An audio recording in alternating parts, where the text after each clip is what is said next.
These fucking birds though. I wonder if can you hear the birds in the video when I was talking? I wasn't listening, I wasn't paying attention to the birds. Hey guys, so that was loud. Oh my gosh, awkwardness. So one of the questions that I got was, my ankle that I sprained years ago acts up sometimes when I work out. What can I do to help? So one of the things with most sprained ankles is that after it's kind of healed and scar tissue has built up, what that scar tissue will prevent is a motion called dorsiflexion. Okay, excuse my hobbit feet. So dorsiflexion is basically when your ankle goes in this direction upwards. So we have this position, and if you dorsiflex, it goes up like that. So there's basically two parts that you want to do to address the ankle's limitations. The first thing is going to be to get the dorsiflexion back.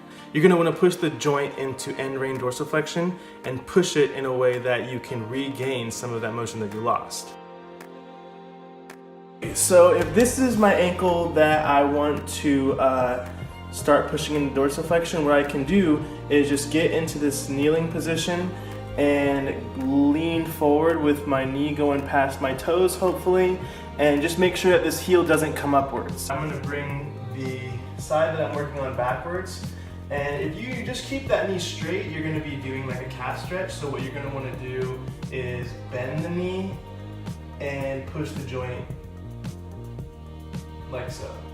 So now we have this ankle that has new ranges of dorsiflexion. It can move in that direction more than it could in years. Well, now we gotta make sure that the muscle can operate in those ranges of motion. So what we're gonna wanna do is stretch in that range of motion, as well as strengthen in that range of motion. And we'll show you guys what that looks like as well.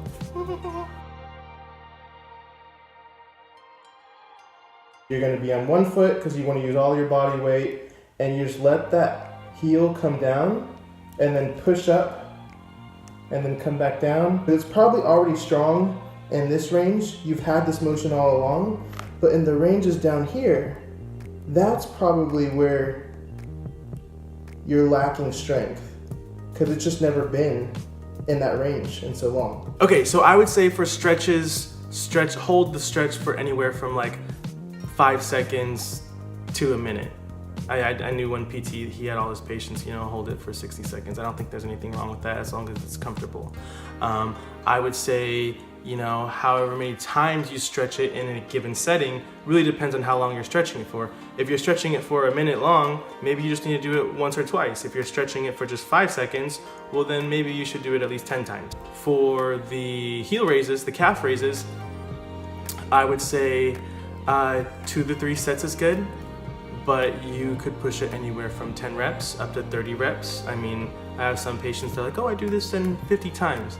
It's probably a little bit much, but if you feel comfortable doing that, then there's nothing wrong with that. Just listen to your body. Listen to your body in the moment, but also listen to it afterwards. So the next day, if it's not feeling so hot, you kind of have a benchmark. You're kind of like, okay, well, I did 3 sets of 10 with those heel raises, and today it's feeling a little sore. So I kind of know that I shouldn't go that much more beyond that. People always look to us for the answers. They want to know the exact numbers, everything being black and white. And it's not black and white. Your body's going to react differently. So you probably know better than I do once we equip you with the knowledge to know what the hell you're doing. I would really like to know if this is helpful or not. This part of whatever I'm doing in social media really isn't for me. It really would be the section that is for you guys. I don't really get a whole lot of benefit from these kinds of things unless I can help you. That was annoying.